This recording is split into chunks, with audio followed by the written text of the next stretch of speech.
paano dumadaloy ang biyaya ng Diyos sa church. Hindi ibinigay ng Diyos ang biyaya ng Panginoon sa atin para tayo'y maging matagumpay tapos. Yung tagumpay natin, doon palang ibinigay ang biyaya ng Diyos upang magamit ang tagumpay na yan sa kalwalatian ng Panginoon. To enter into that rest remains to be open. Kahit kayo ay nasa loob na ng Canaan land, kahit ine-enjoy nyo na ang lupain at lahat ng pangako ng Panginoon ay nakalatag na sa inyo, bukas pa rin in order for you to enter into that rest. Why?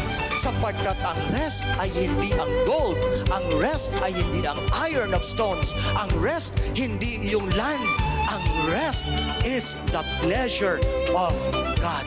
And until now, we are in that rest, and there is an invitation for us to experience that rest.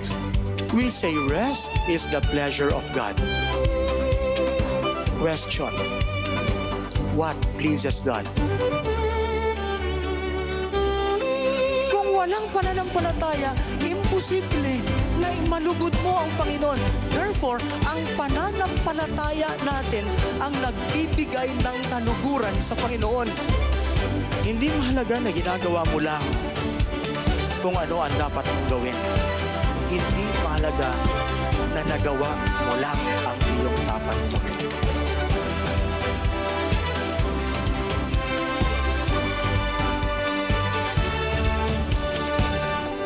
Nakinig ka ng salita ng Diyos, at sa pakikinig ng salita ng Diyos, ikaw ay mayroong pananampalataya.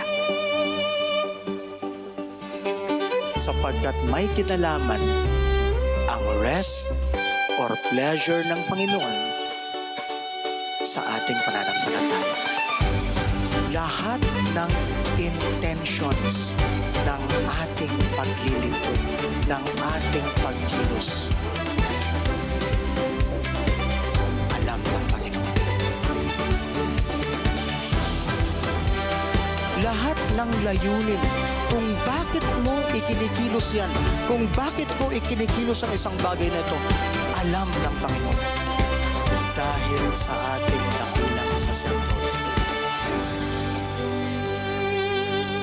we can experience God's rest. Ando doon na tayo sa rest ng Panginoon. But to experience it is something different.